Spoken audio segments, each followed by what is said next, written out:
Tufton Borough Planning Board. Before we get started, does any member of the public have any questions about what we're doing, or general planning board procedures, or such and so forth?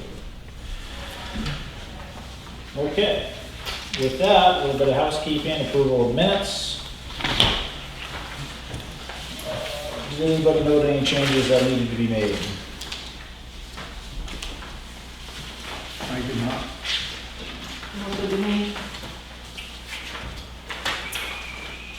Anybody else? All right, can I have a motion to approve the minutes as written? So moved. Second. All those in favor? Aye. Great. Okay. I'm sorry, I have the wrong. What are you looking for? You This just one, ended. yeah, there we go. It's got all the tax maps and stuff on it. Verizon Wireless has graciously allowed us to take care of a couple of minor applications first. As long as you have no objection, Jim.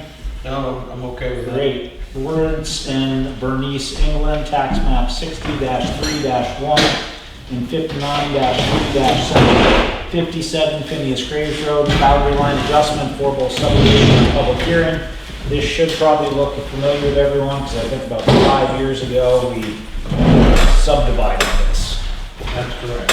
All right, what do we got? So from the earlier subdivision, Lawrence and Bernice owned these two lots. So one lot that the house is on is here, and that is presently 59.63 acres. And then the other lot is here, which is tax map 59 lot 3, and that's 24.63 acres. He wants to abandon this boundary line here and move it to here so that the house will have 14.94 acres and this vacant lot will become 69.32 acres. We are making use of two existing monuments for this line, so there's no need to set any new monuments. Because this lot is over 5 acres in size, there's no need for any state subdivision approval, and we're not creating any lots, we're just altering the boundary line between them. Not changing any road frontage, and that's pretty much it.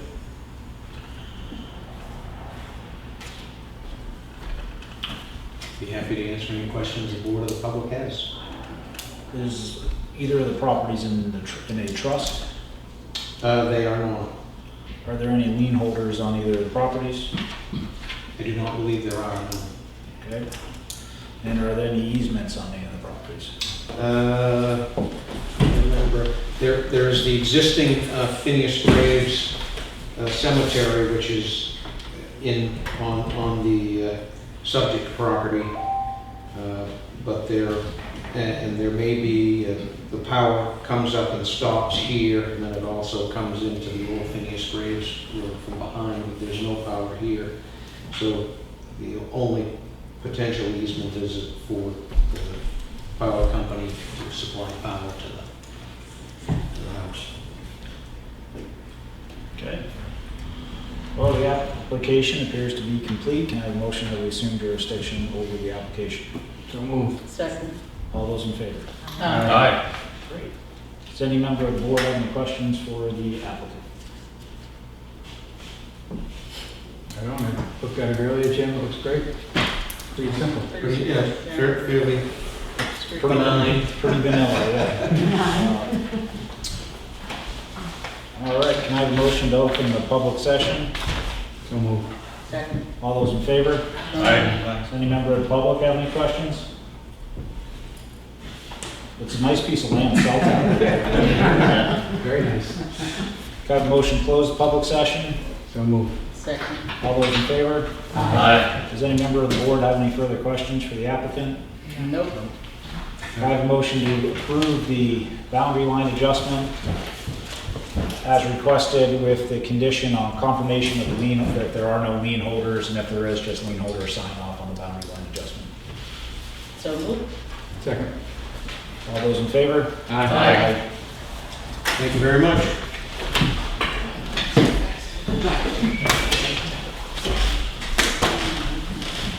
Okay, next up.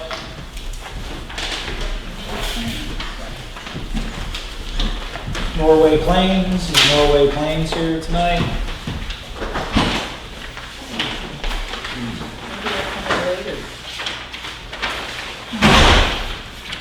Leanne, did you talk to Norway Plains? Did they?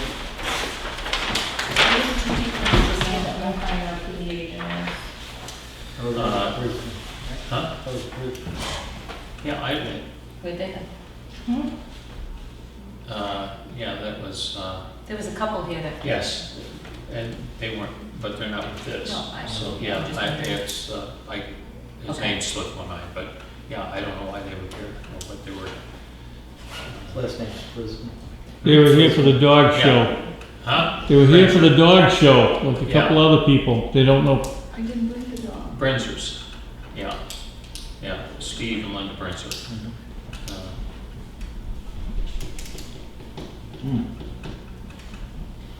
Well, I'm gonna email him and let's see if he responds, if we want to move forward with Norway. I Well- mean, You could come late, with Verizon. because we were on a different schedule. it could be. This says, You wanna put that off? And yeah, this just, I've never the issue, I think you've probably seen they're both non-conforming lots. Okay, and they're looking to make an adjustment, and I don't quite know the calculation on it. But one is a 1 acre lot, it meets it that way, but it doesn't meet the depth. The other is under an acre, it doesn't meet the depth. It's not just that, the lot runs over Lake Winnipesaukee to another, So Piece they of property. want to adjust it to include part of that, of the small island in the other lot, right? If they yeah, don't touch- but the island doesn't touch the other lot. Right, It certainly doesn't. And it's Lake Winnipesaukee, which is the state yeah, overlay. So I have questions. yeah. Well, yeah, and how, it looks like that island is part of the other lot now, and again, it's not contiguous. But the island is a separate lot of record. The island, but they want a boundary line adjust through the island with an existing, on this lot. Can you do Well, that? when I looked at the tax Yeah, really, records, that looks- I didn't see that island there, I saw this and this only. This looks majorly questionable. It's kind of different. I just don't, I've never seen This is the something family like this something. before. Oh, here. So needless to say, I got questions on this one. Can I, I'm gonna go down like this, can I have a motion to confer with the applicant and, we're So gonna, moved. Second. all those in favor? Aye. Okay, thanks for being patient. You bet. And if they should show up, we'll come back to that. I'll let you know if they respond to my email. Yep. And Sodom Road first. Sodom Road first, yep.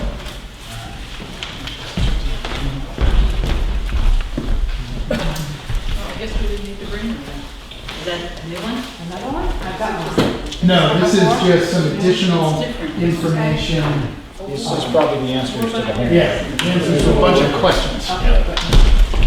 I think the fire chief letter you might have received just before the meeting, that's in here, but there's a couple of other items. Anyway, I can just walk through real quick. Thank you.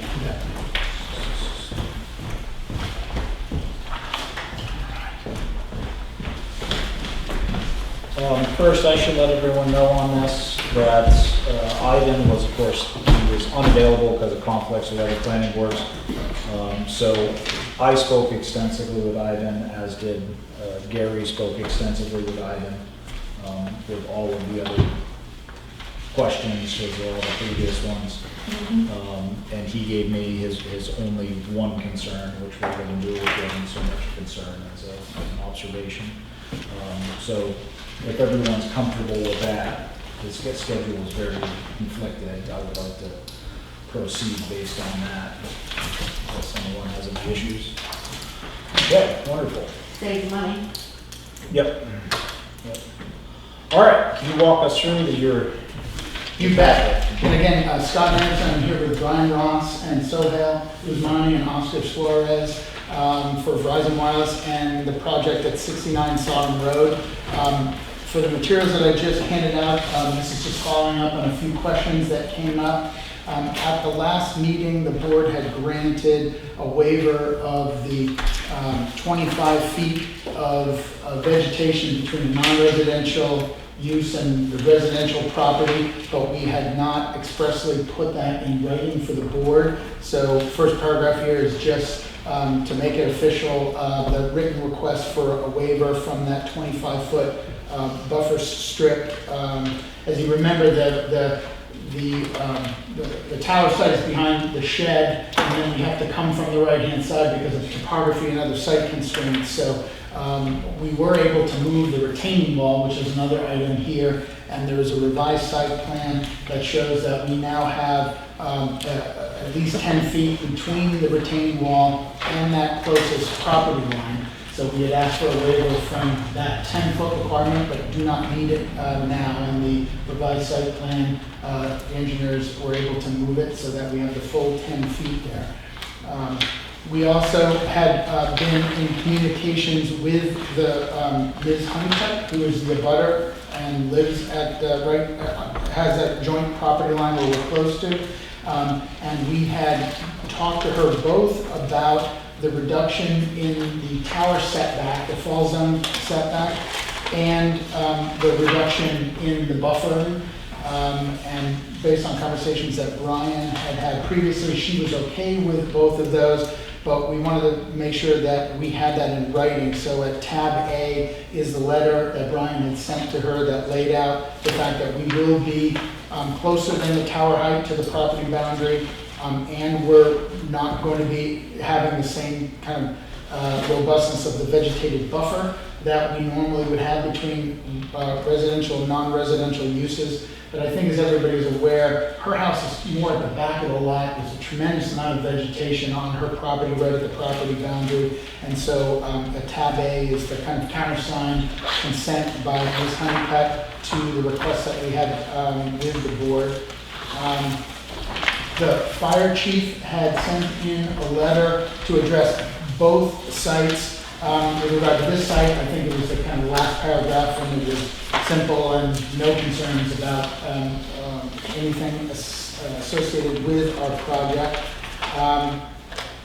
The next was the structural. One of the requests was to make sure we provide you with an engineer sign-off that in the event this tower were to fail and collapse, that it doesn't fall like a bowling pin, that it's designed to crumple on itself. Brian and I talked about this. So Oscar's team, we don't know who the vendor is going to be for the pole. And so the way this normally works is if we get planning board approval, then the project goes out to bid, because it's ultimately the contractor that will pull the building permit. At that point in time, we will know who the vendor is for the pole itself. And so what we're asking for is a condition of any approval you would give us, where we need to provide this confirmation from the tower vendor that the pole is designed to collapse on itself, and we would have to provide the code officer before we'd be able to pull the building permit. And then the last issue, we talked a little bit about liability, what happens if the tower falls on the shed or lands on a town truck or anything like that. I went back and reviewed the lease, and there's an indemnification provision in section 11 of the lease that basically says if there's any negligence or anything that we do that's wrong that causes damage to any of the town's equipment or personnel or injury or property damage and the like, Verizon Wireless is on the hook for that. And I think, other than the kind of pending questions that you had for Ivan, those are the items that we were asked to kind of follow up and provide some additional information. And we're all here again to answer any questions that you may have, and wait with breathless anticipation as to the conversation with Ivan. I'll talk about my conversation with Ivan, and I'm sure Gary will talk about it afterwards. I went through with Ivan, first off, he reviewed all of your RF data and found, as his letter stated originally, it to be accurate. He said that the two towers made it up very well, provide extra coverage, but they really did a nice job of mating up overall. Many of the things from Ivan are things we already extracted from the last application, which are things such as sound tests and RF frequency tests after installation on the property and for each additional carrier. So many of the things we talked about were things we had already learned from our previous application, and I think most of those we already have covered. He had, his one question he had was on the next tower, which is just the where you would run your figures at 120 feet, and it's a 130-foot tower, so the top one is shown as empty. So he had a question about that, but that's not this application. And he really said this is pretty vanilla as they go. As always, he said he recommended making sure we take, the town keeps the option of the space on top of the tower. And he confirmed the same conversation we had as far as hidden antennas inside the tower, as far as the cabling and the problems that they can run into as far as that, and the problems it can create and the limitations on carriers. Gary, what did you have? Some of the same things we talked about, you talked about. One was the 120-foot antenna versus the pole at 130 foot. Okay. We had... That's on the fire station application. That's on the fire station, yeah. I'm just giving my whole conversation. Yes. Okay, so I talked more about the fire station than I did over here on Sodom Road. So we talked about the flush mount install versus the non-flush mount install. Okay, the possibilities of that, and which we'll discuss more when we get on that subject. And we talked a little bit about co-location on that tower versus the other tower, 2 versus 4, so on and so forth. And I talked to him more about coverage of both these areas, with a significant coverage change, and he said it definitely was. That, it seemed to be pretty adequate for that area at this point, so where it was pretty inadequate prior. So it was a good confirmation as far as that went. That's pretty much it. Yeah, he didn't have a lot of... And he had no other, major issues at all. So.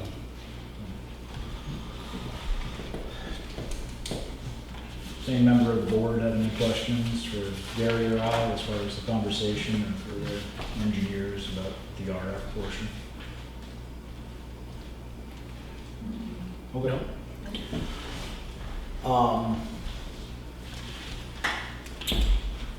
Does any member of the board have any other questions about this particular application on Sodom Road? No. Just want to reconfirm this. So once you choose to manufacture the pole, then you'll confirm back to the planning board confirmation that that manufacturer can meet the specifications that we require. And we've discussed latest update, right? So. Yeah, and basically these poles are all designed to collapse. They're not designed to kind of tip over. Right. And the board had asked for basically something from someone other than a lawyer who's just guessing, with a stamped engineer to that effect. And that would be something we can get from the vendor and kind of package that up with the building permit application.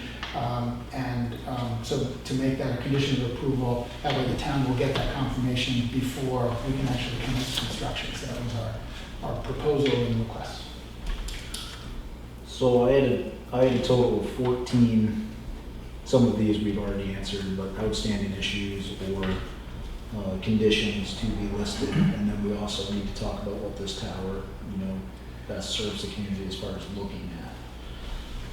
As what it looks. So I just want to run through these and get these out of the way, and then you guys can put some input in if you want. Number 1, I had prior to construction stamps plans for hinged collapsible tower at 50%. So again, it would be prior to construction, you would be required to provide the plans to do that. Letter accepting responsibility for damage from tower and tower collapse, ice, etc., including environmental damage. You're saying that yours indemnifies against negligence, and it should not exclude negligence. It should include everything, including act of God. Oh, for, Yep. For damage from the tower. yeah, I'm trying to, the language that's in there, I don't know, and I don't have in front of me whether there's that force majeure clause in the lease that talks about, a hurricane comes through and knocks the tower over. So, I'm just trying to think how. When I have to write my insurance policies with my insurance agent, they always love to exclude act of God. So I'm gonna assume that's expensive. Look, Good point. Yeah, so what is it, how are you thinking to kind of crack this nut? I would say, right now, it says, yours states that it would indemnification for any injury or due to damage due to Verizon Wireless negligence at the site. Yeah, And I would just strike negligence and has present, such, whatever it needs to be. Caused by- Make it clear that if anything happens with that tower, ice flying off the tower, bird hits the tower, falls on someone's head. that's a good question of what, I think that, I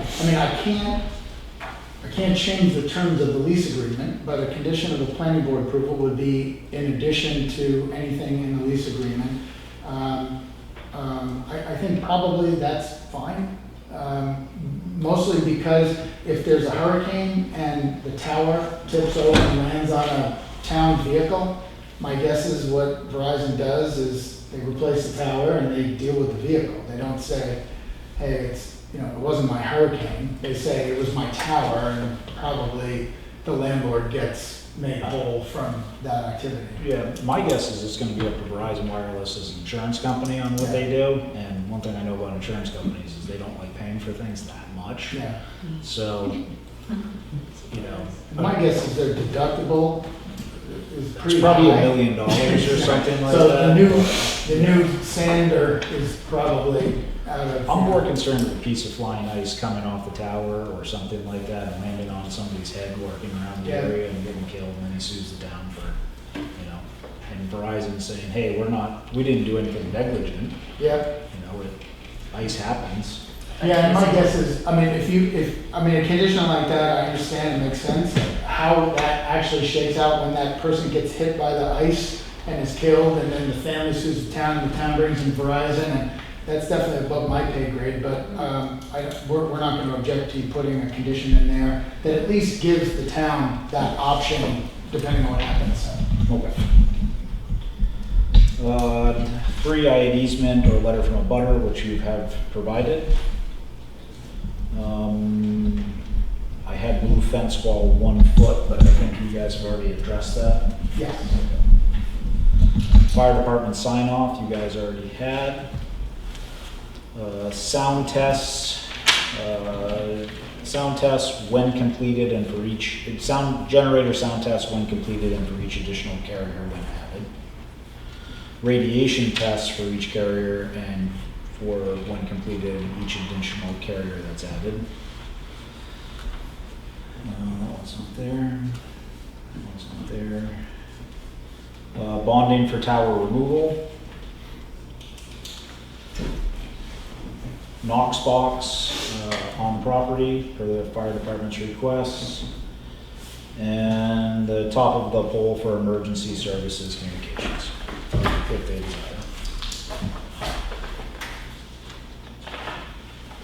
Those all sound good and expected and accurate and good. Good. Does any member of the board have any questions or any other questions about those proposed conditions or input? I think we've addressed all of that in prior.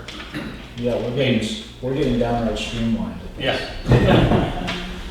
All right, so that leaves a big question. I asked every member of the board to go by, drive by the property, see what it looks like. I did. What do members of the board feel that is necessary on this piece of property, if anything at all? So, Gary? Yeah, I spent time there. I was looking at it from cosmetic state. Basically, you're looking for a non-flush mount stall. Sits behind the shed, so many angles, it's good part of it's blocked. Of course, the upper section isn't, but it's got a pretty big backdrop to the tree land, and to the tree land to the abutter's property. I find that when I come north on that road, I don't think most people even see it. They're just gonna drive by and won't even know it's there. Yeah. Coming south, they'll see it. But then again, my concern was the cosmetics of this particular thing, okay? But when I look at the cosmetics, what we have there anyway, it really, It doesn't matter. town shed, so on and so forth, I think it's just fine. I think it's gonna be pretty well blocked. Like I say, if I'm going north, you're not gonna see it, you're just gonna go right by it. There's not a huge amount of traffic on that road compared to like middle road, so. As far as driving it in that side, it's really, you don't have really much of a choice to go where you're gonna go, so. Other than that, it's fine with it, I'm good with it. So, George? I agree with Gary. I agree with him also. I think standard tower is fine.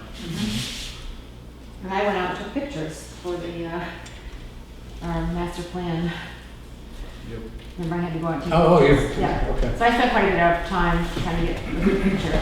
There are no good pictures out there. It's not a very attractive site. No. So you can do before and after. So it's fine. It's fine. Yeah, I thought the same thing when I drove by it. If you're driving by it from the 109A side, you're never gonna see the tower because of the trees. The other way, you might see it more, but But the sand shed is not very attractive. there's nothing attractive, there. There is one neighbor across the street, she's here, but it definitely, her house looks in the opposite direction, so. And you can't even see her house from the road. No, you cannot see her house. I did look. I at tried that. to find her house, I could not see No, you it. can't see it. You're gonna go way up the driveway. It's up in there, Couldn't yeah. find It's a it. nice spot. Okay. So, can I have, unless any member of the board have any other questions? No, I have a motion to close, no, you're good. I have a motion to close the public session. So move. Second? All those in favor? Aye. Do you guys have anything to add before we? I don't think so. Looking, I'm seeing some no's over there, so I think we're good. Thank you. Okay. So can I have a motion to approve the application with the following conditions? Prior to construction, stamped plans for hinge collapsible tower at 50%. 2, applicant will work with planning board counsel for a letter accepting responsibility for all damage caused from the tower, including Death. death, act of God, etc.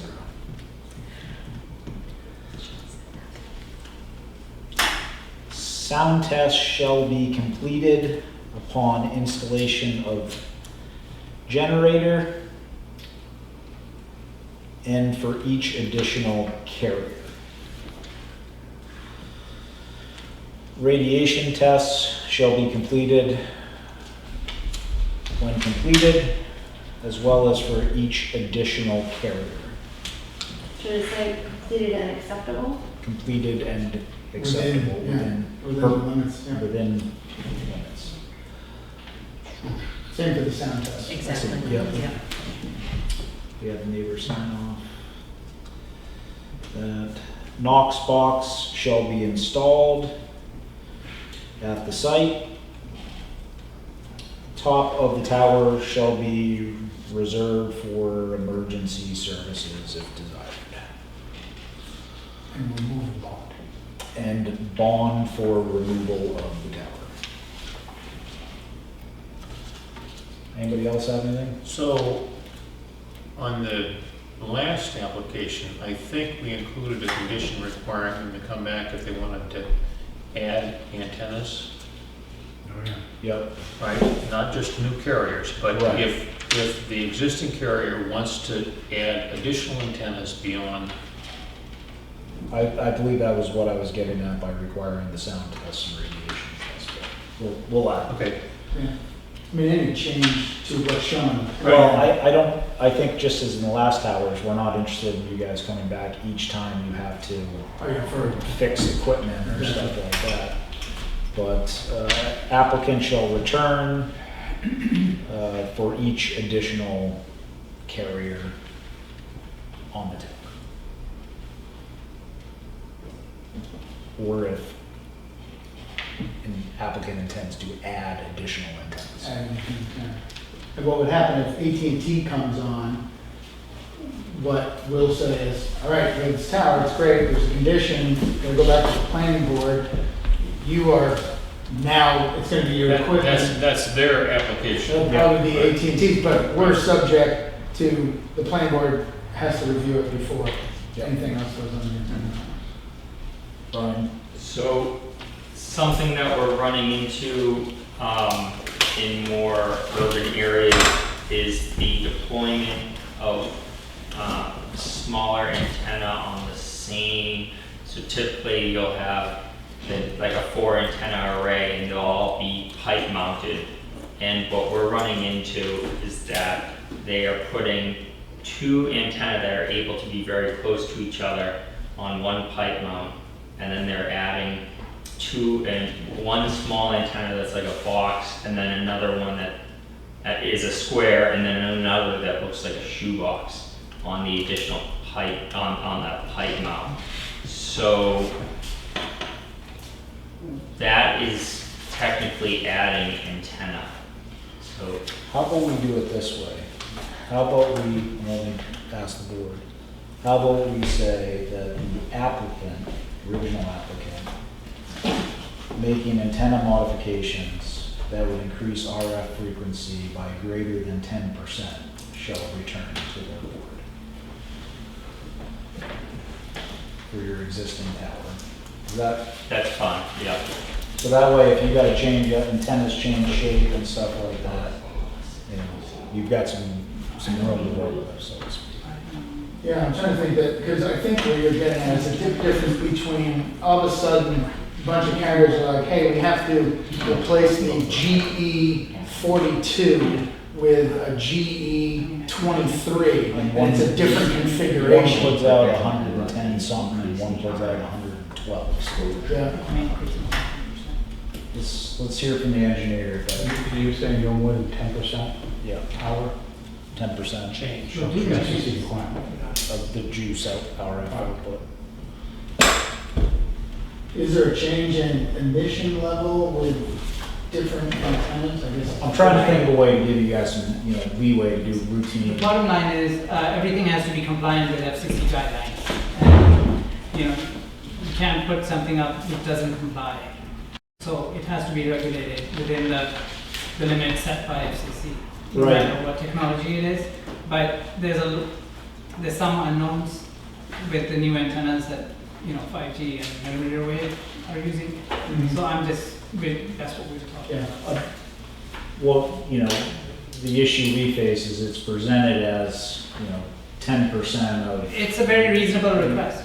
No, when you come to us, you present it as, hey, this is 10% of what's allowed, or 5% of what's allowed. Yeah. And then, what we're saying is, hey, if we're gonna make some, increases to this, we wanna see it, Yeah. what it is. Yeah, that's fine. Okay. I mean, the only tricky part would be that I think our number is like 2.6%, so a 10% increase in 2.6% would be tiny, so maybe if it's going to go over, I don't know, if you want to pick like 20% total, or, If you were, if you went to 100%, just, okay, in the location of these towers,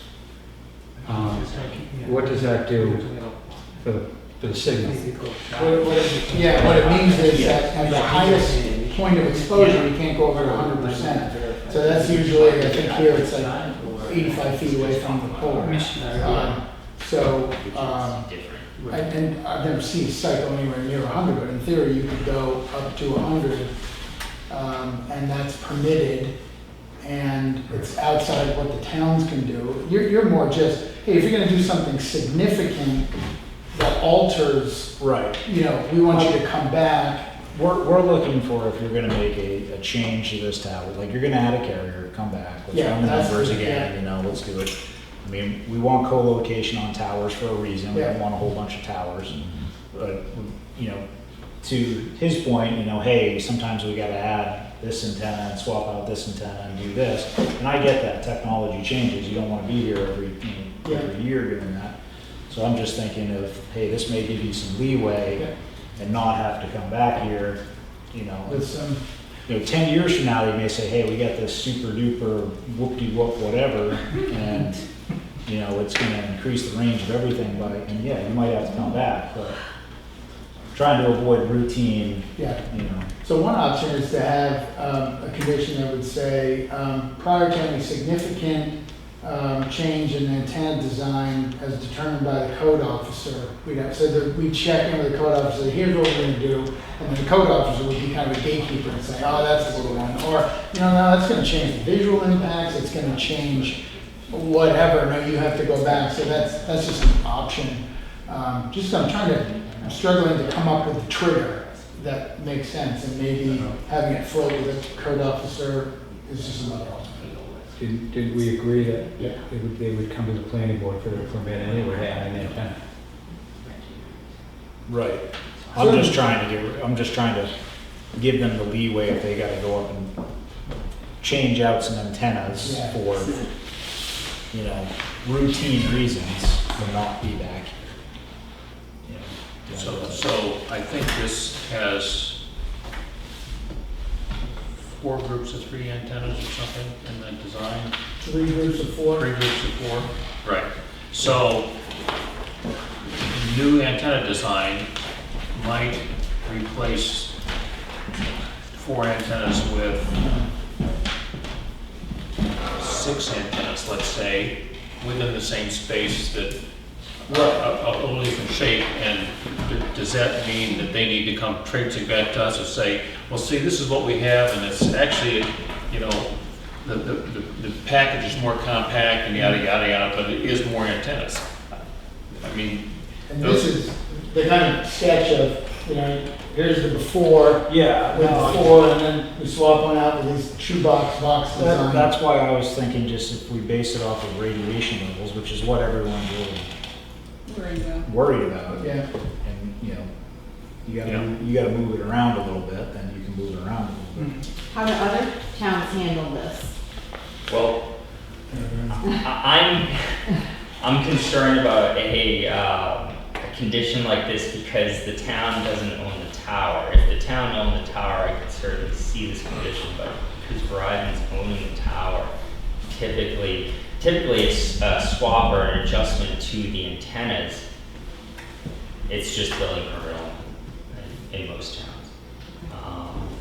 The only towns that I know that are sticklers are like a Cambridge or Lincoln, Mass. or something like that they make you go back to planning board. But besides a handful like that type of town, it's all building permit only. Well, why don't we keep it simple and keep it the same as we did on the last hour? Yep. Which was, come back for each additional carrier, come back if you're gonna make a major change. okay. Yep, that totally works. Okay? Cool. How often have you changed towers in those towns? He said we'll upgrade every other year, maybe. Okay, so you've made changes consistently? Yep. Yeah. Okay, so just to be clear, the applicant shall return for each additional, or not necessarily the applicant, but each additional carrier will return to the planning board for sound tests and radiation level tests when completed. Applicant shall return for substantial changes to antenna design. Sounds good. If AT&T comes into the picture, are we asking simply that Verizon relays our requirements to AT&T and then they show up? AT&T Or would have to do- come here. Yes, I get that, but does Verizon have any connection to what they're doing? I.e., are they looking at it and saying, oh, you're not gonna be able to do that, you need to do that? Probably not. Yeah, normally what happens is they would have to, we're gonna own the pole. Yeah. So we'd have to get a lease with AT&T, which all the carriers do on each other's poles. AT&T will look at the available elevations and figure out whether that works for their system. And if it does, then they're gonna have to come to the town for a permit. And we have a condition where they're gonna have to do what they have to do anyway, which is to come, for the town for approval to add. Whether or not at that point in time it is a full-blown planning board review or a building permit, probably depends on site impacts and everything. You're gonna be going for a site plan review if you wanna add in. Yeah, so this would be an amendment for us, so. I mean, in this case, it should be a pretty straightforward one. Let's look at the radiation levels. Sound. Let's look at the sound levels, probably a 15-minute meeting. Yeah. And, You're inside the fence, same driveway. the structure is already there, it's, we're not doing all of that, so. Okay. All right, well, with those conditions, can I, unless we have anything outstanding, with those noted conditions, can I have a motion to approve the application? We'll move. Second. All those in favor? Aye. Great. Great, thank you. All right, 4. And, 4 is just the fire chief's letter, which you already have, but it doesn't come with the cover letter with my fancy new logo. So I'm going to hand out the cover letter so you have that. But essentially, this is just the chief's letter. I'm going to walk and talk. Obviously, this is at the fire station site, so I think that was the bigger concern for the board, to make sure that in addition to kind of having a lease with the town, that the fire chief was okay. And so,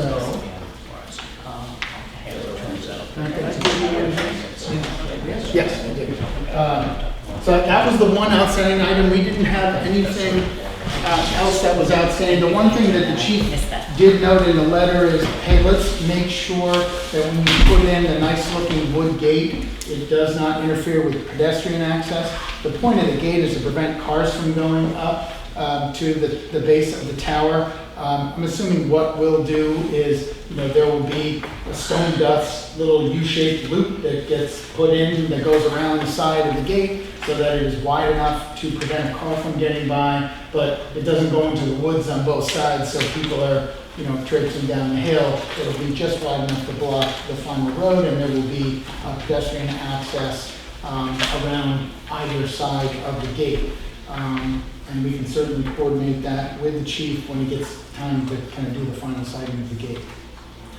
But I think other than that, and other than you mentioned some issues with Ivan about this site that we're ready to respond to, I think this one was a little more straightforward. Yeah, this one's pretty straightforward. Yeah, so Ivan's, one thing he questioned is you have a 130-foot tower, you ran all your numbers at 120 feet. And are we, Did I get that right? What was it? The 130-foot tower, but their numbers were run at 120. I just have the memos. Let me just take a look. Yeah, so go to 130. That's that.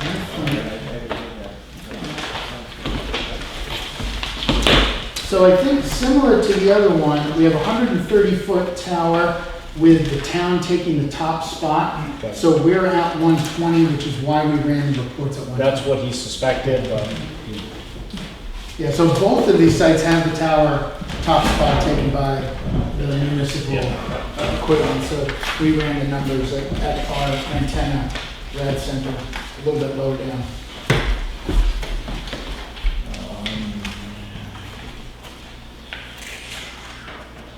all right. I believe in the last meeting, we talked about whether any of that area was classified as a recreational facility, and we decided that it was not. It was not anything like that, because that was specifically mentioned in zoning. I had a couple of things This is on a state highway, so it will need a DOT driveway change of use permit, where they need an actual driveway permit if that spot right there has never been recorded as a driveway, but it's, worst case, it's residential and it'll have to be redone. Knox box as requested by the fire department. The town spent a lot of money making the fire department look nice, so you need a really nice looking gate. Farmy. Wood and farming. Farmy. Tough to brewery. Same as, Eagle Game. Yeah, scenic. Relocation of the hiking trail, post-construction. I think that's shown Yeah, on the it's plan. Yeah. Bonding for removal of tower.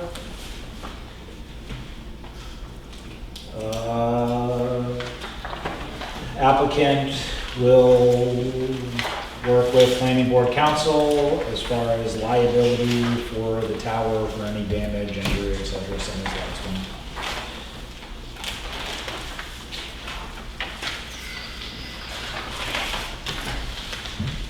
Sound tests upon completion and for each additional carrier. Radiation tests upon completion and for each additional carrier. Each additional carrier shall seek site plan review approval and provide radiation and sound level tests, etc. Same as the last one.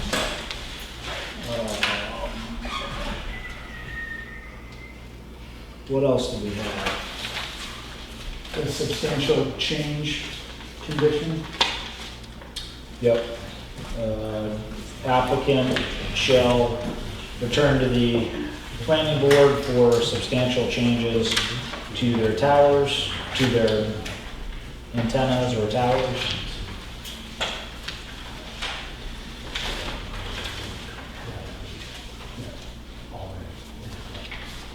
And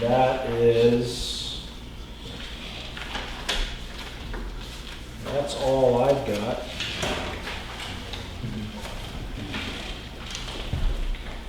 Leanne, is that consistent with everything on the previous tower? Is there anything I missed that would be applicable? I think so. Are you gonna specify that the top of the pole? Yep. Top of the poles shall be reserved for emergency services.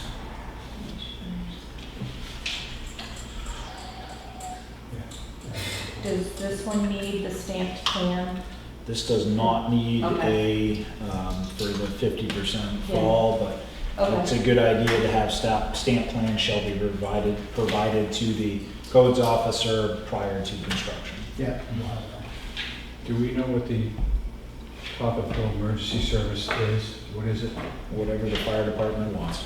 Do you know what they want me to put? On the top of the tower. Yeah. I don't know, do you know what they're? They don't have a plan yet, but I mean, that's something that Chief Thompson and I were discussing. Typically built right up the antenna? Yeah, typically they put, they're either called whips or Omni antennas, they'll put a couple of those. Like a fiberglass. Yeah. Mhm. Yep.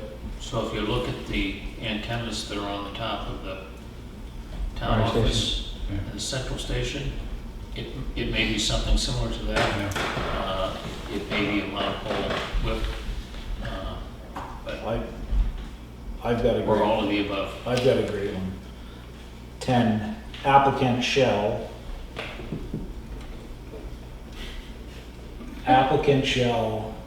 install the fire department tower if provided in a timely manner during the period of their construction.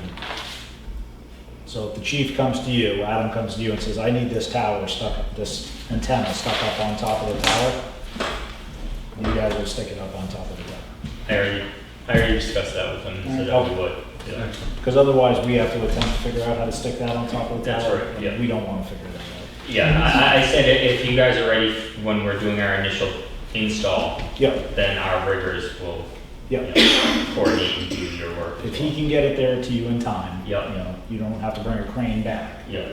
How do you get up to the top of the tower when you're changing antennas or repairing something or? Is climbing pegs. Climbing pegs? Yep, or a crane, Okay. depending on what the equipment they need to put around. And I'll talk to Adam and let him know if he wants that, he's gonna get whatever it is he needs up there to them. Does anybody have anything else? This one is camouflaged, right? Looks like a tree. We haven't talked about that. Yeah, me either. So, According to the pictures. That We they have all- determined we would do that. Yeah, we did one of each. Yeah. We're still on In something. the original one, we did just the regular Middle monopole, the road. second, in our second one, we did modified. Okay, Yeah. so which did we decide? Was I not here for We did that not meeting? decide yet. we were gonna talk about that last. Oh, Nice leaving. thanks. And with that, I think that is the last outstanding issue. We should talk about what, again, everyone drove by it, saw what it was, where it is, and such and so forth. So with that, I feel this is a good candidate for monopine. And I say that because there is, it's more open in terms of visibility coming up, going both directions on the road, setting up on that little knoll. It's not, you're not ever gonna not think it's an antenna. It's just the monopine gives it a little less harsh look. I agree.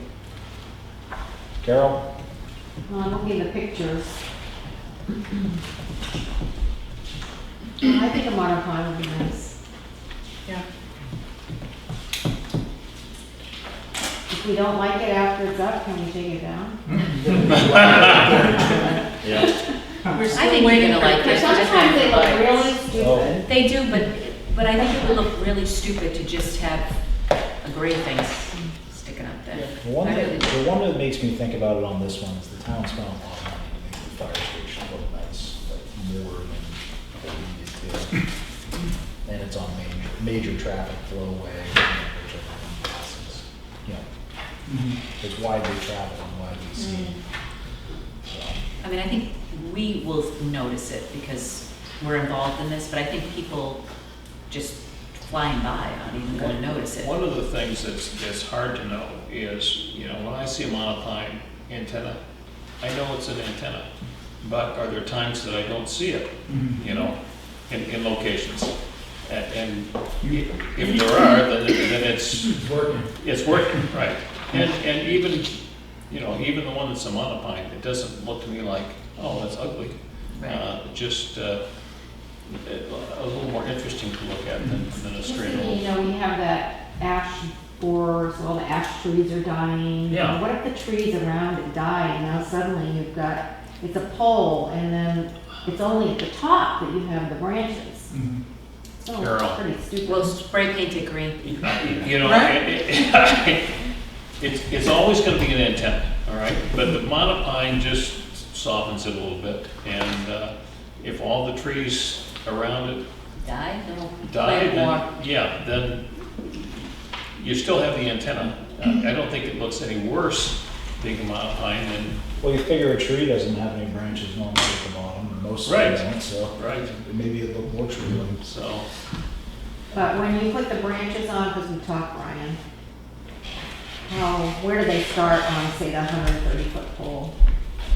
Oscar, do you know where the new ones are? It depends on the height, but I would say from at least half up. Depends on the fabricator and, you know, the cost of it too. And you have to take in consideration the slope too, and, you know, how much it extends diameter when it gets to the top. So if we're thinking that half starts at 65 feet, what was the, I mean, to me, What was it should start where the trees end, because you can't see Yeah. it, you know? Whether that's the top third or 2/3, you know, it's.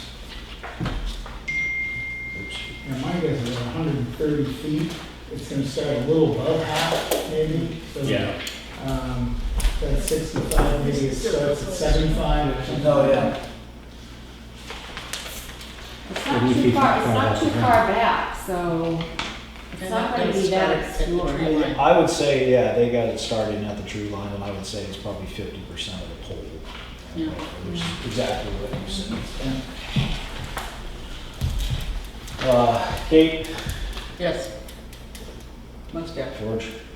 Do it. Yeah. Well, can I have a motion to approve with the conditions noted? And just like the last one, that it be a monopine, and we'll pick 2 people to work with you, just like this one, to reach agreement on the branches and such and so forth. Is the condition gonna be that the monopine branches start at 65 feet? No, you're gonna work with Okay, Yeah. 2 people from the board who will be reasonable. okay. It would seem to me that wherever the tree line is, that would make sense for it. It'd be good to go out there and take a look and see. Well, this is the best picture, and it does show Yeah. there's a tree line, and it's, you know. Yep. So I would say it's at least half the pole. Probably. Is that a leaf tree or a pine tree? So it's like, So can I have a It'll be a motion? time. Me first, yes. Yeah, I'll second that. All those in favor? Aye. Aye. All right. Do we have any more Congratulations. showers coming? Do we get to come to South Memorial anymore, or is this it? I don't know. Been here about 3 in 6 I months. think you guys are working on another one up on, off the mountain road. And those guys, brothers, around here, that good, You know, Brian, that address. that's what, yeah, right, you don't have it at this point, you're not gonna have it until you have an agreement with someone. I know you're working on that, yeah. You need all those towers, really? They wouldn't be building towers if they didn't think they needed them. Well, thank you very much, everyone. I know those were new, different applications, 3 in a row, so appreciate all your. No, thank you guys for being patient with us. We Do you look have any forward idea to when you're gonna start? When the building's gonna start? And how long it takes once one starts it? I asked that last time. Building. I think Eaglemere should start in November at some point. These 2, I'm not sure, I'll probably know in the next week or so when they're planning to start these. And how long does it take once you start those things? 4 months. Weather permitting? But, Fun building during the winter. yes, yep, digging for big foundation. All right, thanks, everyone. Appreciate it. All right.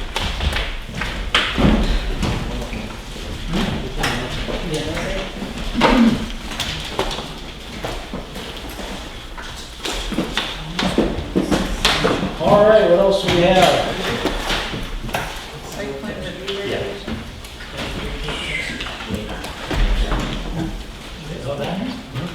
No, that was the, oh, I see. Excuse me, sir. Yes. Yeah, before you leave, about a month ago, I was chasing you out the door. Oh, yeah. And I asked you about all the central offices and if they're gonna supply enough equipment in order, we're building cell towers, it's all fine and well. But what about the offices? I understand the central offices also rent out space for all the other carriers and stuff like that. Do you know anything about that? Example being, this area swells like no tomorrow Yeah. in the summertime, okay? We can get a signal, but you just can't process the call. Mm-hmm. All right, so I asked you, we have Wolfboro, Moltenboro, Ossipee. Do you know anything about their equipment? Or if you're gonna build cell towers, are they gonna supplement it by putting more equipment in? Are these capacity sites in No, they're coverage, but I don't know if we can discuss it after the meeting's completely closed if you'd like. I can fill you in. It was just a question I had asked him, that's all. So Just in general. the capacity of the fiber optic cable going to each site isn't the issue. The issue is that each antenna has a certain capacity that it can handle. The fiber optic can handle a lot more than the antennas can handle. So it's the amount of actual antennas that is the issue. But the information still has to be processed through a CO, is that correct? it's kind of it's a long answer. Okay, all I can right, talk- I didn't want to delay it, I asked can that speak with you. question, and I didn't know if you knew anything about it, which is all fine and well, okay? Definitely the lawyer doesn't know anything All about right, it. thank you very much. All right, thanks, everyone. Thank you so much, thank you. Thank guys, huh? Portland, and the guy comes from Cambridge. Yeah. Woburn, yeah. All right, master plan steering committee update. Nothing. Great. No, I spoke to Carol today. I speak to her weekly. We are going to be doing the October 23rd meeting here. It's a Saturday. Be doing what? We're going to be doing a public session This may be the one for that the she master gave me plan October last time. 23rd, which is a Saturday here. Maybe she We'll changed set the it. time. I think it's probably going to be starting at 11. It'll be an hour to 2 hours at the most. So we're going to make copies, about 30 copies of the plan. The plan won't be complete, but it's part of our final process to get input on the plan, okay? And other copies, we're not going to do a PowerPoint. We're going to do some easels up with some blow-up foam boards that we're going to have done with the charts, a lot of the charts to go over, what they mean, so that people can comprehend that and understand that. And then after that, we'll finalize the plan, but they're still working. They're starting the land part of the plan right this week. So they'll be in touch with Steve Wingate, but they're making realize they've talked to, several of the department heads. So whether it be at the recycle center, I think down at the Sodom Road, they're talking to the fire station, they're talking to a lot of different people and their input. So they're moving along. Our next meeting is later in September. In a couple more weeks is our next meeting. In that meeting, we're going to prepare more for our October 23rd, getting things together for that. But we will go off for a postcard, okay? So we're going to do a mail to people that know that we're doing this, and we'll see what the show is, how to tell, but I don't think it'll be a big show, but they'll be all on notice, so they're going to be on notice for that. You had a question that you asked me earlier tonight, that the budget was. You want to talk about the budget? I was going to, but I'm actually going to put it on our next agenda because, so I just brought it up. We have the master plan. We already reviewed the budget, we voted on it. There's $1,000 and you voted to move it forward with the 2 changes. But the change didn't include the master plan review, which is $1,000. And I had asked Gary if our contract includes any type of print, like following once it's been adopted, and it doesn't, or he doesn't believe it does. So I think I'll we review it, should. but I don't believe it does. Yeah, I so think I'm it's just specific gonna in bring the it forth. I think we should keep the 1,000 in it in case we need to do any type of printing, distribution, or anything after MRI does their thing. And the other, and the reason why I want to table this and I don't want to vote yet, I'll put it on the next agenda, is I need to know, and I completely forgot to bring up the legal when we reviewed the budget. I don't know where we're at because I get this expenditure, but I never get the legal. I don't know where we're at. I don't know if we're overexpended, underexpended, or we're right on the mark. So I want to find out if, Last time I looked, we were, rate of travel looked reasonable, but I'll take another look at it. yeah, And you I'll get ask. the detail on that from Diane. Yeah, well, that was my plan, is to get the detail from Diane, present it at the next meeting, and if I feel that we should make a change, an increase or a decrease, then we'll do that at the next meeting. But I would like to take a separate vote on the master plan line and the legal line budget, just before I submit it to the Board of Selectmen and the Budget Committee. So that will be on the next agenda. As it relates to the budget, I know there has been discussion, during my last meeting, the planning board decided that Lakes Regional Planning Commission was not something that provided value to the planning board. And that's fine. And in a narrow sense, it may not. It is something that provides value to the town and will continue to be part of what we do. I think you had sent an email to Kathy saying, where does that go? It goes right where it is, which is in town planning and zoning. So the planning and zoning budget includes all of the town planning and zoning expenses. just like the town's legal budget includes all the town's legal expenses, regardless of what department or board is involved. There are several situations in town where an expense goes in an area, for instance, a recreation expense that the town's rec commission isn't directly involved with, but is an ongoing expense for recreation in the town. That's why it goes in all of these expenditures have to go in the categories that the DRA specifies. So the planning board doesn't want it, that's fine, but it doesn't leave the planning and zoning budget. Then I will need a motion to put it back into the budget because they zeroed it out. Well, and they can zero it out, that's fine. It will go in there, regardless of And then whether. just be an overage every year? Huh? No, all I'm saying is, before that budget goes forward, it comes to the selectmen, we'll have to put it in. Okay, I see. So just Right. leave it as it is. So, And you guys will put it- it back in.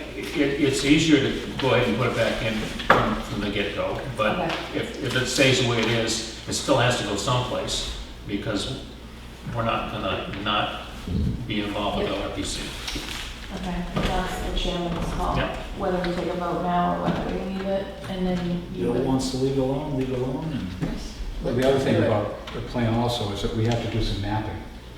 So we're gonna have to look at some mapping. And we have a contract for mapping as part of our annual Okay. services. I don't know how much, Can MRI talk to that person about potentially needs for that? I'm sure we can, Can you send me that? Could you email me something or? I'll get you in touch with whoever our contract is on that, yeah. Yeah, Because- and I can move that along to them. Yep. So, yeah, I told them we had somebody, they use a company called CAI. I don't know who they are. Which is who we have our That's the contract town. with. That's who they were? Right. Yeah. Okay, that's who they use too. Serendipitous. Yeah. Perfect. maybe they. So they can have some open Yep. conversation a little Yep. bit. Great, okay. Do we have anything else out there? No. The only other thing I had was we were starting to, if you guys remember, the Conservation Commission was purchasing some land and needed input from the planning board. Part of what we did was request that the land be reviewed by a forester. The forester come up with a forestry management plan for the town, so that the town can start to invest in the forest and making Right. cuts so that there can be harvests and that we're making the best use of it. So we're starting to see those reports in from the forester, and which I've been reading, which are pretty interesting. But a lot of them call for things like culling cuts and things like that, where somebody has to, move forward with starting to make that happen as far as hiring forestry professionals to do that. I didn't know, does that fall under the Conservation Commission or the Selectmen, or? I think it would be, my opinion is to have the Conservation Commission be, and these are tracks that the Conservation Commission has been engaged with. right? Well, the town owns them, Right, and the foresters made recommendations for different activities on different Yeah. parts of them. Some of it are, all right, so probably the best thing to do is send it to the selectmen, and we'll figure out where we want to go from there. yeah, I Yeah. mean, a lot of it's just things that will have to start happening. I mean, he gives it in years, in year 1, this should happen, in year 5, this should happen, so. And I would think he would be going through somebody like Steve Wingate because he's a retired forester. Yeah, but I For think, some I think recommendations, once the forester is done, he gives you the plan, and then you have Yes. to, it's up to you to follow it.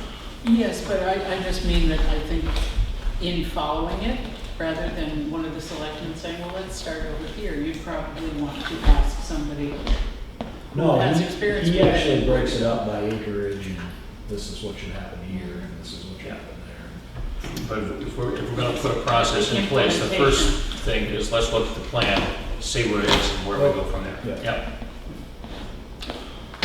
All right, motion to adjourn. We'll move. Second? All those in favor? Aye.